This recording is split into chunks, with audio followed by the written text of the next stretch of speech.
Yeah, baby. All right.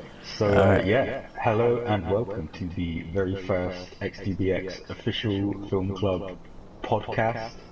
The one, the only, the best. Although if it's the only one, then it's also the worst, technically. I am Lime, along with my co-host here, Mr. Con. What's up, man? Yay, what's going on, everyone? Feeling lively as always. So yeah, this is a film podcast. We're talking about films we watch in the film club we have over on the website www.domesticbatterygaming.com. Check it out if you want to watch along with us. So I just thought since it's the first one, I'll just start off by giving a little taste of what my personal film tastes are, just by saying what my favourite films are. And I've got three. I've got three ties for my favourite films of all time. Sleuth from 1972. It's Michael Caine and Laurence Olivier. It's a great little thriller. King of Comedy, the Scorsese De Niro film, which is just brilliant. It was recently remade as Joker, but that's another story. And what's my other favourite film? Brazil, the Terry Gilliam film. Another film with Robert De Niro. So I like Robert De Niro, he's pretty cool. So for now, I'm going to chuck it over to Con, who'll tell you a little bit how the film club works and tell you a little bit about his film tastes. Take it away, man. All right. Hey, everyone. So, welcome to our first little podcast here. Hey, man, listen, I'll raise the roof for film anytime. So, a little bit about the film club. So, basically, what we are doing is asking everyone every month to submit a genre of their choosing, and when we have enough of them, we slap these things on the wheel that we spin, and everyone loves the wheel. Everyone loves the wheel. The wheel is nasty, but it's popular, and it doesn't like us. It doesn't like us at all, and that's how we produce our genres, and then from that point, we ask for film nominees in that specific genre, and then we spin the wheel once again, and then we get our film of the month. So basically, we don't ask anyone to give us these long, elaborate reviews. We tend to do that because we just love film, and we just, I can keep going. I mean, I can review and do feel like 3 pages, and most of the time I'm like, okay, this is getting a little too long already. So let me just get to the points that I want to make. My favorite review that I've read from anyone so far is Spins for Killing of a Sacred Deer. 1 out of 10. It sucked. My favorite review, I believe, was Smurf when he reviewed one of the most recent films, and it was just so funny. Like every other sentence was hilarious, and we'll talk about that at another time. So basically, you can watch the film. You have the whole entire month to watch it, and then just get on the forum and post whatever you want to say about it, whether you hated it or loved it, and just share your thoughts. That could be just like I said, a few sentences. There's no wrong review. It's just your opinion. So I actually enjoy when people chime in and review with us. I truly I enjoy it. Opinion, yeah, I truly enjoy it. That's opinions like assholes. I want to see everyone's. Yeah. I'm gonna have to agree with that too. For me, my favorite film of all time, I have to say, would probably be the Shawshank Redemption. It has like a lot of special little meaning to me, and that's why I kind of defended it when it was called overrated. Because I'm like, oh man, that's like one of my film that I can watch and really appreciate, and I've done like a lot of research regarding it, and it's just like I said, it's a personal favorite.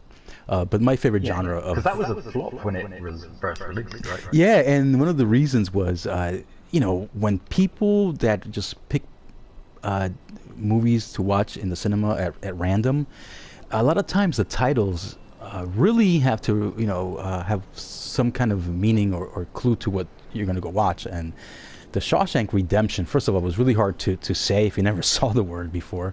And it just really wasn't I didn't go see it at the cinema when it came out, but at the same time, I really wasn't into movies or film at the time either. So, and that's just something that I would have picked out of the newspaper anyways to go. Did I just date myself by saying newspaper? But yeah, What's a newspaper? what's a newspaper? So yeah, Such a boomer. we used to, okay, boomer. We used to have to actually go to the newspaper to see what movies were playing. Now we play with the internet, so it's really cool. But so my favorite genre is definitely horror, anything with gore.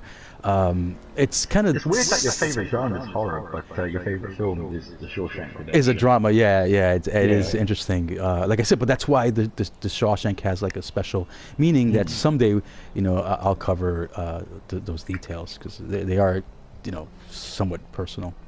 But the I appreciate every genre, honestly. As you may know, same. musicals is probably my least, but and we're gonna end up talking about one of those films that Pretty soon. yeah. So I'll just leave it at that. And so please feel free to join us anytime in the film club. It doesn't matter if it's the last 2 weeks of the month or the last day. If you watch the There's film, no just time limit. yeah, it's Just absolutely have a not. look at the thread, see what films you've watched, and if you've seen any, and let us know what you think about it. Yeah, absolutely. It's really fun and it's free and it's really, again, especially if you are into like all these new movies that are coming out next year. Love to just really get into your excitement about whatever is coming out. So yeah, please feel free to join us at any time. Free dances. Yeah, and Right, so and let's, I'll go ahead. I'm go sorry. ahead, man.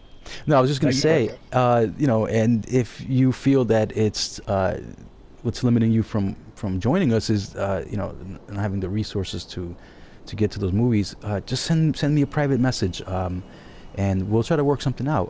There's always the libraries, if you have access to them nearby, they normally have DVDs, and so again, feel free to contact me.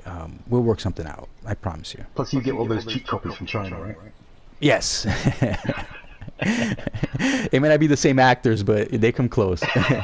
From India. You ever seen those like Superman ripoffs from India? Oh, those are the best, they're man. great, man. Those things are great. We're gonna have to cover a list of those at one point in the podcast. All right, so should we get started? Yeah, hell, let me first mention, anybody who knows what this car is from. It's I know that we're covering film, but we don't have every film car in the game, so this right here is from one of my favorite shows growing up. And this is You giving away bonus points if anyone gets the answer right or anything? I'm out of a lot of bonus points right now, but I will give you a fucking raise the roof. I'll raise the There you roof go, for I'll your take it. answer. So Raise the roof and I'll get us started. So we started in February this year, so we've been going pretty much a year now. And this is kind of what this first podcast is about. It's a retrospective look back at all the films we've watched over the last year. There's 12 of them. There's 12 months, even though we started February, but we'll cover that later. Since we started in February, which is Oscar season, the first genre was Best Picture winners, and the winning film was The French Connection. So you want to go talk about The French Connection for a few minutes? let's do that. We're gonna go Let's go, and see you in a little bit. Hey, you want to buy some tickets? I married my dad. I already saw that like 5 times. Nice. Alright, you good? Yeah, let's go. Alright. So, the first film chosen for the XDBX Film Club was 1971's The French Connection, directed by William Friedkin, who also directed The Exorcist. I'm sure you're pretty familiar with that film, Con. Oh yeah. Oh, yeah. Oh yes. It stars Gene Hackman, who won a Best Actor Oscar for this film. Should also mention William Friedkin won for Best Director and the film overall won Best Picture. And it also stars Roy Scheider from Jaws and Close Encounters of the Third Kind, who was nominated for Best Supporting Actor, although he's hardly in this film. But that's just... I'll talk about that in a minute. What do you think about The French Connection, Tom? All right. So first, I'm going to point out that I want people to guess who Lime is dressed up as. You ever pick your feet in Poughkeepsie? All the time. So you did a pretty great job with this Popeye Doyle outfit, man. I have to Thanks, say. man. I have to say, I'm very impressed, man. Down to the hat, to the tie. That's fantastic. So yeah, the French Connection. So I had heard of the film, all my life. I think that because I started to get into film, more in the year 2000. I really wasn't gravitating to anything in the 70s. I just felt those films were kind of outdated. But the French Connection always just, with Gene Hackman and like you said, Roy, I knew that it was, was something probably worth watching. And so I was kind of actually very glad that was like the first film that was chosen.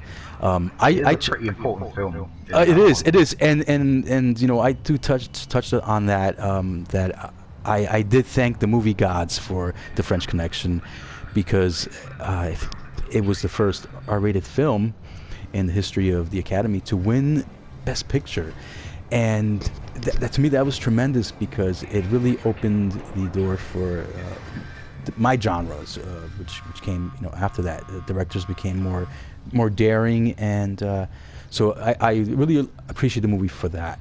But I did enjoy the story. I love that they cover how these, really wealthy people really have their hands deep in the cookie jar of trafficking, drugs and arms and things. And in this particular film, they were trafficking, drugs. And so heroin, yeah. And so I really this is based on a true story, case. yeah. It was a true story, and it's so the film was great. There were a couple things that I didn't appreciate, and I want to mention something that Bees said in his review. Bees really had an issue with the scene in the film where they take away the car. They take apart the car to find the drugs, and hidden in like the side rails or something. So I'm just going to quote him here in his last few sentences in his review. He wrote, "The criminals show up to reclaim the car, and somehow, in a matter of minutes, the cops put the car back together so perfectly that the criminals don't notice anything out of place. Later, when they go for the drugs, we see that the cops even re-spot welded the panel back on. How is this possible?" That was fantastic, man. I was like, you know what? That's great. Because because a car guy. yes, exactly. I'm like, we need guys like that reviewing our films, so they can say, hey, this was kind of out of place, but it was just I thought it was just a really great movie pointing things that happen in real life. And I was really upset at the ending because again, slaps on the wrist for these guys in real life. That's really what they really got away with ruining communities and things. So for me, the French Connection is 5 out of 5. It will always be more for the reasons I mentioned about it opening the door for R-rated films to be respected. Well, it was like it was part of the new Hollywood movement of the late 60s and early 70s, where films sort of went towards more gritty, realistic sort of action, rather than like the classic era of Hollywood, kind of like over the top or melodramatic kind of style. Yeah, glossy. Absolutely. Glossy. This is totally the opposite of anything like that. Like the direction, I think most of the film is handheld, which makes it like it's like a documentary. Like you're really in the streets with these people, Oh yeah, totally. And I live not far from New York City, so those streets. I mean, I recognize the setting. Even though now it's a little different, but probably a bit cleaner now. Yeah, I totally was there. I mean, I felt that you really were following these guys around, and it was fantastic. I think that for a movie from '71. Oh, we didn't even mention the car. The car chase. That's like so the debated. Iconic car chase. So debated online. I love that car chase. What do you think about it? I think it was awesome. In the film club said it wasn't that impressive. Well, thanks to the guys from the film club, I actually did a side-by-side viewing of the bullet chase scene, and Yeah, and, and great this film, and that Bullet with chase Steve scene, McQueen. yeah, and I can say that they both are, for me, were just as good, and equal. I think that I kind of liked the French Connections chase scene more because of how they broke the law in real life to shoot it. So it adds an extra Knowing element. that makes it feel Yeah, more dangerous. I mean, it just has to. I mean, imagine you as a Yeah. filmmaker taking that chance. I mean, Oh my god, yeah. well, yeah. I mean, I think Just they would don't have been, fuck it up, Gene. Don't they- crash the car, mate. We don't have a permit. or hurt anyone. That studio would have been sued. They would have never Oh my God, existed yeah. after that. You know. It's like watching that scene, you're not just worried for Popeye, you're worried for Gene. It's like, mate, just easy driving there, Yeah, mate. Just yeah, and don't go as crazy, son. and as many pointed out, including Fido, the lowering that camera angle was just tremendous, and that it really was a thrill ride. I mean, honestly, if you haven't seen that scene, you should definitely look it up, because that chase scene is really tremendous. And Because honestly, they can't have been going more than like 50 miles an hour Yeah. through those streets, But Oh, the way it's- it's shot and edited just makes it feel so fast and just really dangerous. It's a great scene. No, yeah, they definitely sold the illusion, and as you can see, we're standing near the subway map here, because that film is shot in New York City, and it just you definitely should watch it if you're looking for a great Couple of classic from the important scenes 70s. involving trains in that film. Oh yeah, So if you're a train fan, check this out. More trains in this than Train Spotting. oh, you were a fan of heroin trafficking. Hey, maybe the films are connected. Heroin, trains. Yeah, no, totally. We're onto something here, man. So yeah, I definitely watch The French Connection. If you Yeah, haven't. it's a positive for me. I think I gave it 9 out of 10 in my review. Classic film. So I think the only thing I have left to say about that is, Lime, you want to go play this hide the salami with his wife, or what? Nah, I'm going to go take my pizza kit. I'll see you later, brother. Come back here. Yeah, no. You want to play hide the salami with his wife was a line that Buddy Russo says in the film, and it's just so funny because most people at that time probably never heard that before, that reference. Playing hide the That was, salami. yeah, Buddy Russo, the Roy Scheider, right? Yes, yeah, that's 'Cause your partner. Another my thing friend. about this film I liked is how he was, as a supporting actor, he wasn't trying to like upstage, Gene Hackman. To be honest, he's hardly in the film at all, and he hardly does anything. But he's there as a real nice counterpoint to like the madman that is Popeye Doyle, Yeah, no, they really complemented each other, and like I said, the only thing that for me could have added to the film is at the end when Popeye shoots one of the agents by mistake. Had he accidentally shot Buddy, I think it would have just added so that and still Buddy would have lived, but just to. Oh my God! He should have shot his partner because of his of just his ego and just his drive to catch these guys, and that he's been reckless the whole film, but now he's hurt his partner. I think that's the only way that I would have he stepped over a line there. Yeah, I think that's the only way they could have really made it even more impressive. But no, I'd definitely would watch it again. Great film. All right, let's move on to the next one, brother. Yes, let's do that. Come on, Popeye, follow me. If you don't know who I am so far, I dressed up as the one and only Willy Wonka.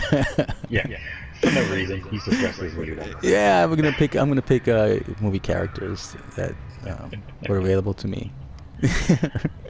All right. See you at the next one. Oh, Willy Wonka just got hurt. It's a good thing I had some candy bars in my pocket. Alright, we are here at the Strip Club to talk about our second film in the XDBX Film Club, Chicago from 2002, directed by Rob Marshall, who also directed Memoirs of a Geisha and the recent Mary Poppins sequel, Mary Poppins Returns. And it stars Renee Zellweger, Catherine Zeta-Jones, Richard Gere, and my personal favourite, John C. Reilly. What do you think about Chicago, Con? Okay, so as Here we go. I guess I first have to start with when I spun this wheel. Okay, when I put all the films on that wheel that day, and I spun it, and I said to myself, it's gonna be my luck that Chicago is gonna be the film that the wheel picks. And the reason why I say that is because I was dreading having to watch a musical when we spun it for the genres. And Do you know what musicals, Con? you know, I just never. No, I don't. I don't even like music videos. No. It's just I know I just don't like my stories being stopped for singing and dancing. But again, you know, I appreciate it. I don't hate them.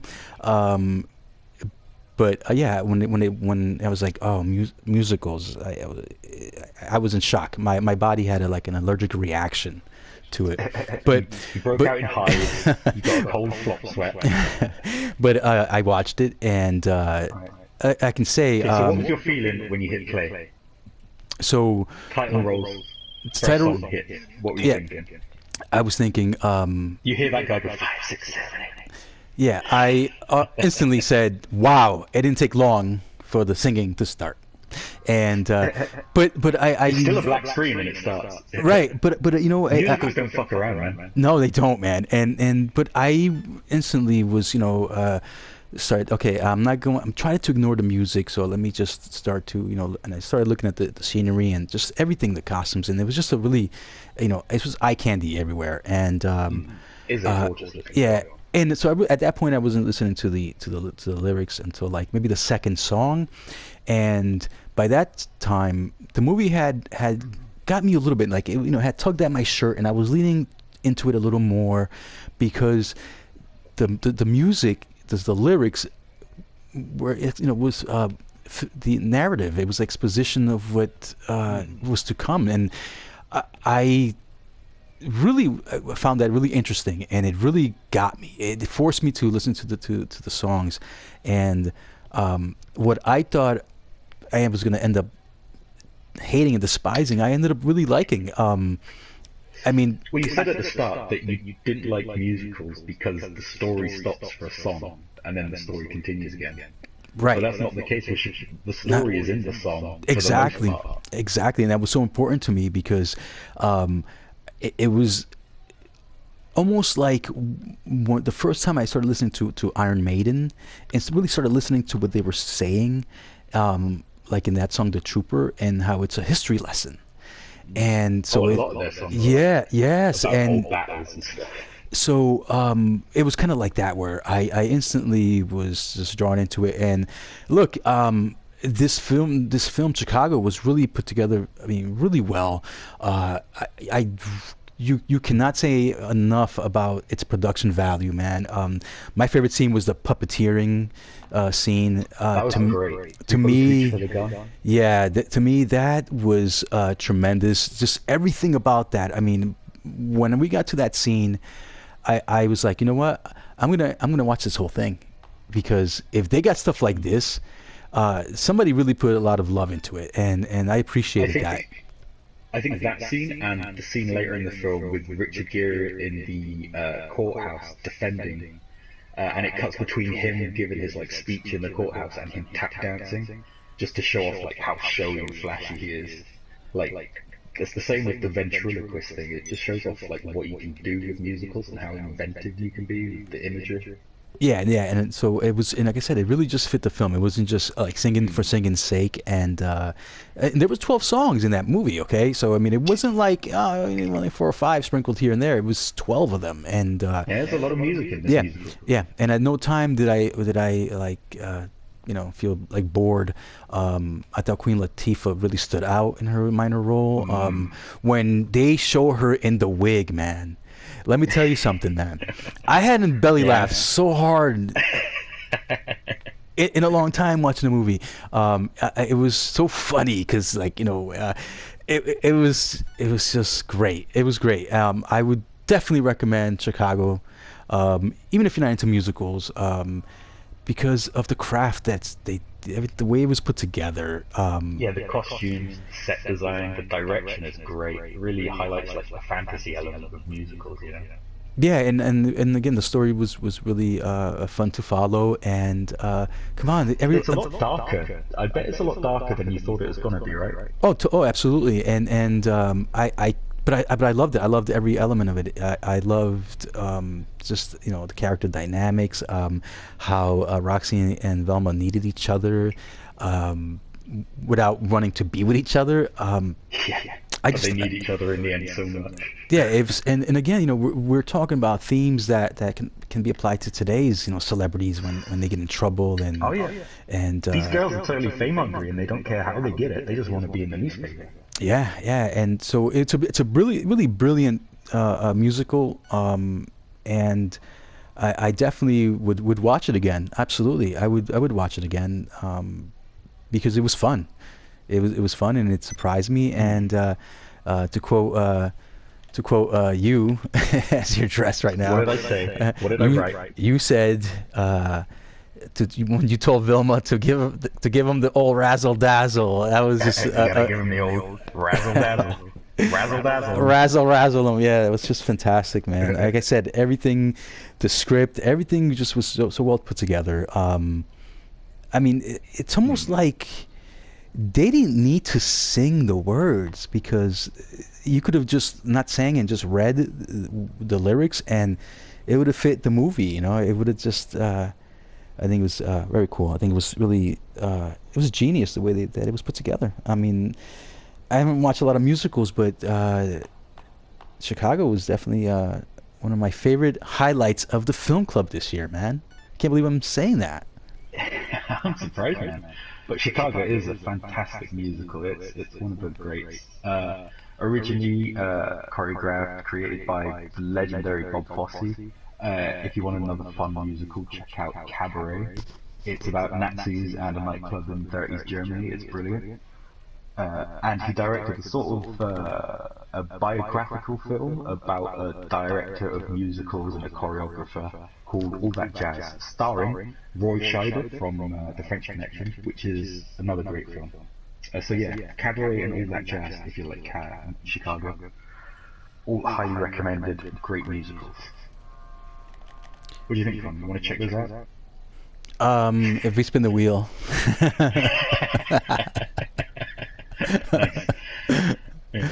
I love musicals and I love Chicago. Hey, like but you said, I thought everything about it was so well done. The costumes, the set design, the yes, direction, the imaginative visuals in the musical numbers. When Renee Zellweger is alone on stage dancing with herself in front of like 50 mirrors, I thought that was just incredible. Tremendous way of showing just how vain and self-centered she was.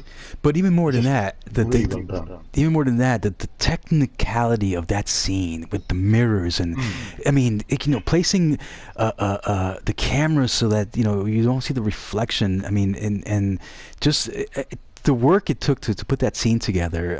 Man, I can imagine, and I mentioned that in my review. I really was taken aback by just how much work was put into camera placements and things like that.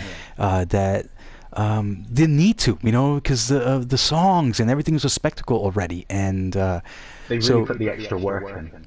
Yeah, and one thing that you mentioned, Renee, I think just I think it's one of the things that surprised me a lot were just how talented these actors are, man. I mean, holy shit. I mean, listen, it's actors get a lot of shit because they're just actors and they read lines, but unless you've memorized a monologue and try to deliver it in a character, it's not one of the easiest things to do. Try to just pick a 2-minute monologue and try to memorize it, and believe me, it's going to be the most fun and challenging thing you can ever do. And so these guys then learn a dance routine on top of it. No, and then do it so well. I mean, I know Zeta Jones had her dance background, but I mean these others. She won an Oscar for this as well. So. Yeah, well deserved, man. Well deserved. I think that everyone just well deserved all the awards. And if you don't like musicals, take it from Con. Watch Chicago with your girl, man. If you've messed up and you need to make it up to her, say, hey, I brought Chicago. Let's watch Chicago. Yeah. Because Plus, Catherine Zeta-Jones and those thigh highs, man. oh yeah, come on. We're talking Come about on. these girls dancing with, I mean, why would you sit and watch Dancing with the Stars with your wife, your girlfriend? Because these outfits, man. I mean, what it's eye candy, and but they're very talented. It's just Yeah. very talented dancing. The numbers were fantastic. Yeah, it just really is a fun. It was a fun movie, man. It's a And fun film about women who murder people. yeah, that's the story. Definitely was very cool. Also, I just read this on Wikipedia, and I just got to give a shout out to Rob Marshall, the director of Chicago, because I just read that he also choreographed the film as well. So not only was he in charge of the camera, he was also in charge of all the dancing as well. So the man was busy. The man was busy in this film. Yes, he was. Yes, he He did a was. good job.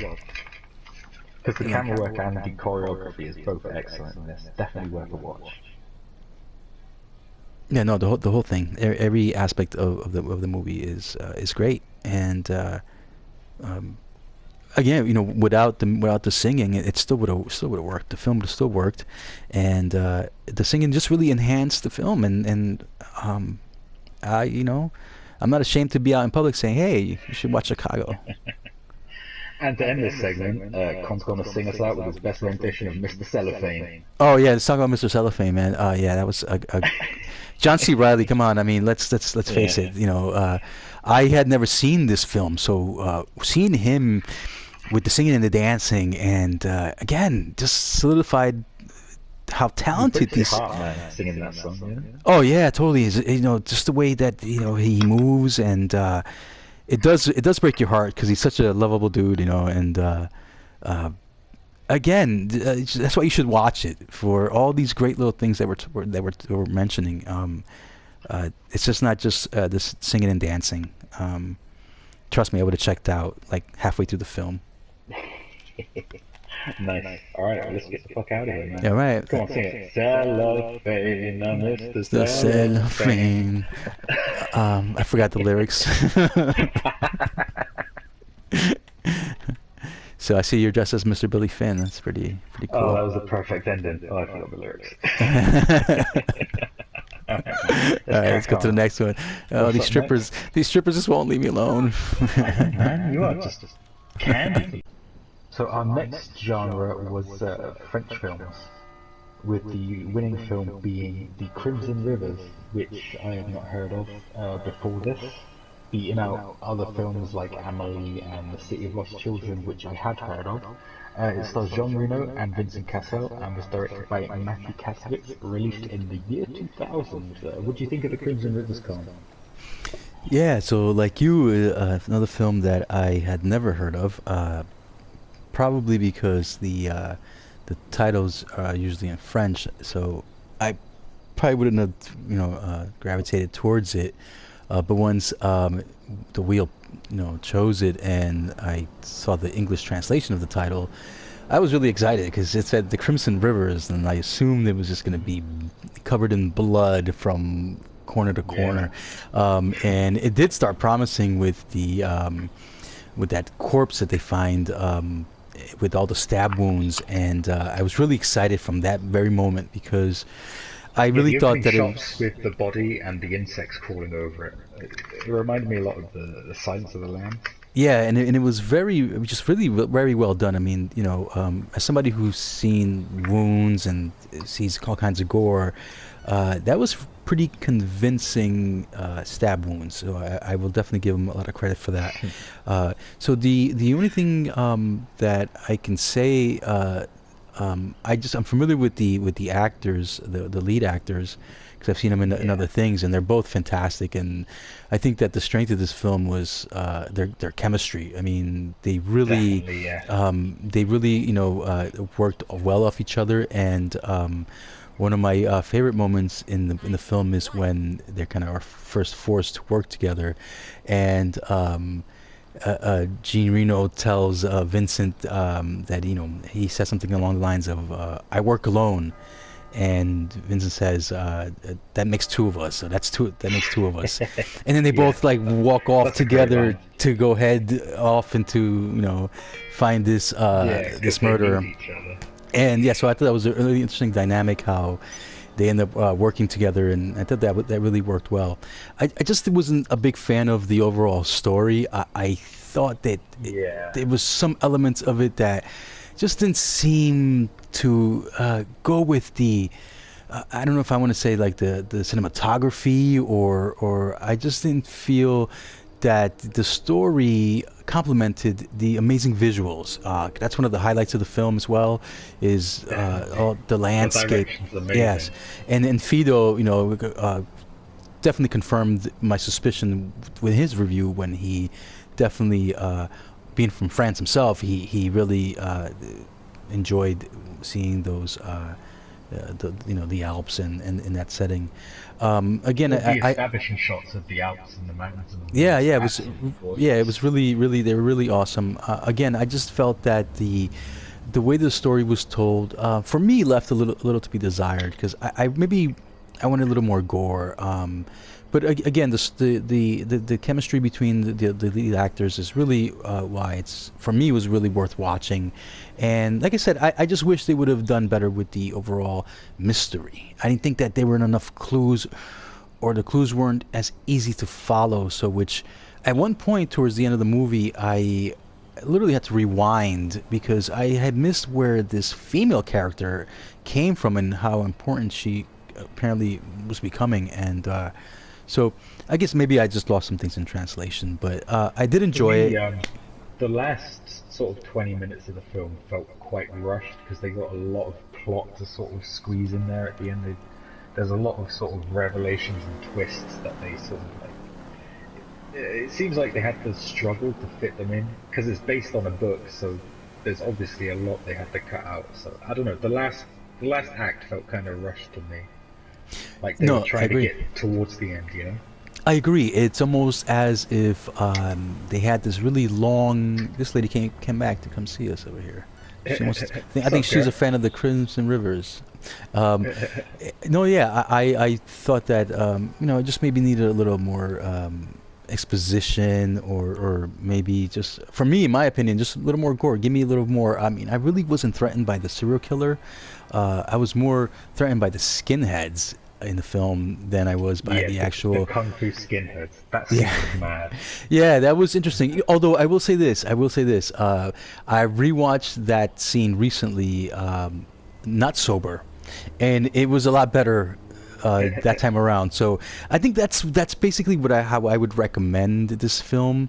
I would say if you're going to be sober, I'd rather have you go and watch The French Connection. But Yeah. if you are like feeling tipsy and you're really, in a good mood, I would, or feeling the effects, I would say, you know what, watch The Crimson Rivers, because there's a lot of great cinematography, and it does make you think, as you're following the story. I just thought that they could have done a better job of telling the Yeah, the story. plot gets a little convoluted at the end.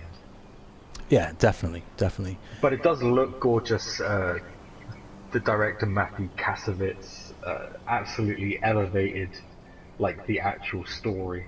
And also the lead performances as well. The lead performances and the direction make this film worth watching, but the story isn't the strongest. No, it's really not. I didn't think the ending was satisfying either. Yeah.